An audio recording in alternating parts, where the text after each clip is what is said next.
analognya. Jadi artinya memang pada momen-momen kampanye terbuka ya, yang bersentuhan langsung dengan grassroots, artinya memang tim Prabowo ini kelihatan lebih lebih lebih masif ya, karena ya saya sih awalannya Pak, saya ini juga kaget ini, juga apa?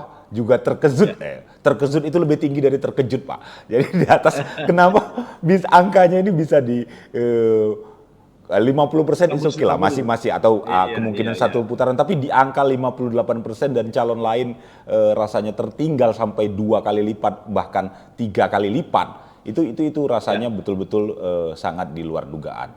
Jadi artinya memang eh, efek ataupun kerja-kerja dari tim darat khususnya partai politik ini sangat menentukan ya di detik-detik Betul, betul. di Kalau masa-masa kita itu lihat ya. itu tadi, jadi timnya Pak Prabowo itu, pendukungnya itu kan betul-betul eh, tim-tim partai-partai yang partai lama, gitu ya, partai-partai Ya, yang sudah apa namanya istilahnya jungkir balik lah di arena pemilu tuh ya. Seperti tadi baik. ada Demokrat di sana, ada Gerindranya sendiri, Golkar di situ ya, itu kan orang-orang lama semua tuh ya.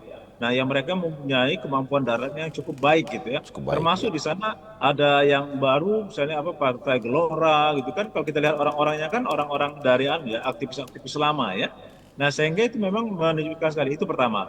Kemudian yang kedua di sini ya dilihat juga memang mereka lebih terbuka dikarenakan mereka kayaknya mendengarkan ya ke apa namanya dinamika yang ada di lapangan. Baik. Kan dinamika di lapangan itu kan terlihat dari debat-debat itu kan adanya penurunan sebenarnya suara Prabowo itu. Nah di sana mereka mungkin mengkoreksi diri, ini yang baunya ya, mereka mengkoreksi diri, introspeksi, kemudian mereka menggunakan serangan-serangan darat yang cukup mematikan lah istilahnya ya, sehingga tidak disangka yang tadinya Anies sudah mendekati angka 30-an%, Ya. tahu-tahu terdrop turun, dan begitu juga yang sangat luar biasa yang terjadi itu adalah pada partai Ganjar. apa namanya pendukung dari ini, dari apa eh, Ganjar Ganjar Pranowo, ya. Pak. Karena Ganjar Ganjar menurun Mahfud. 10 sampai 20% itu kan luar biasa. Iya. Tadinya kan dia pernah pertama-tama di awal-awal kan di atasnya Anies ya. Tahu-tahu sekarang menurunnya luar biasa tuh ya.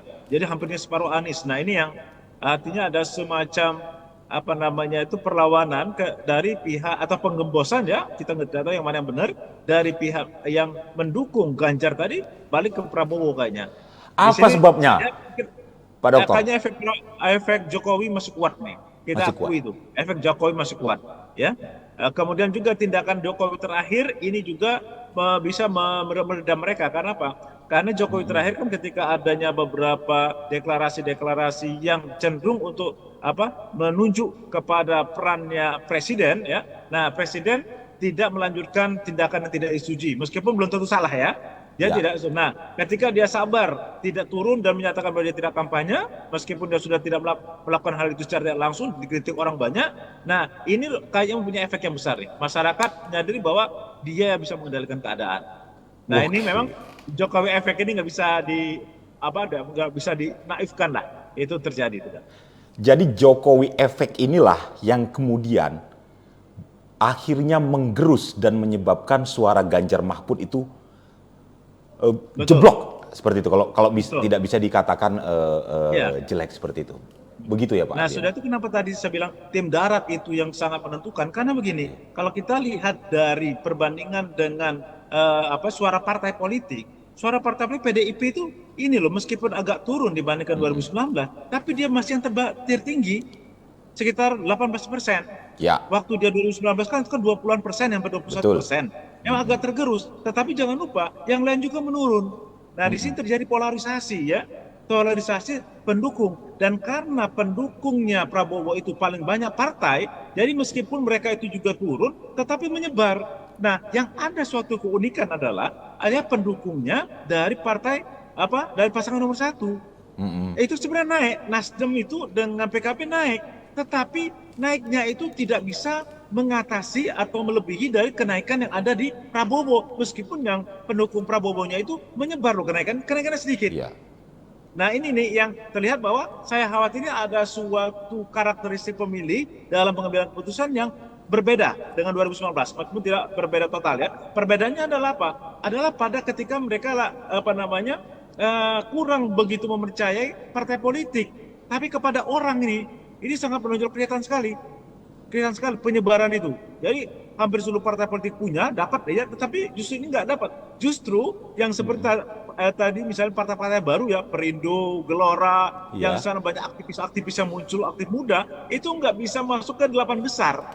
betul. Nah ini kan sesuatu yang karakteristik baru lah ya dari masyarakat. Jadi masyarakat itu kritis juga nih, masa kritis. Nah, oleh karena itu kalau kita lihat polarisasi yang besar itu, wajar kalau seandainya ada pihak-pihak yang mengkhawatirkan, mencurigai ada sesuatu. Nah, sesuatu kita nggak tahu, belum tentu salah loh ya, belum tentu Ya, itu pelanggaran. Jadi wajar kalau mereka ada ini, karena efek dinamikanya itu sangat tinggi sekali. baik, baik, baik. Ini agak berbeda. Jadi apa namanya, betul-betul dikatakan partai dominan itu mungkin tidak bisa dikatakan karena nggak ada sampai 20%, ya, Pak, apalagi 50% nggak ada. Nah Pak ini Ardian, bakal artinya periode yang akan datang ini presidennya ini, wah dinamika demokrasi kita akan tinggi nih ya. Perlu apa pengendalian yang kuat ini, the baik. strong leader lah.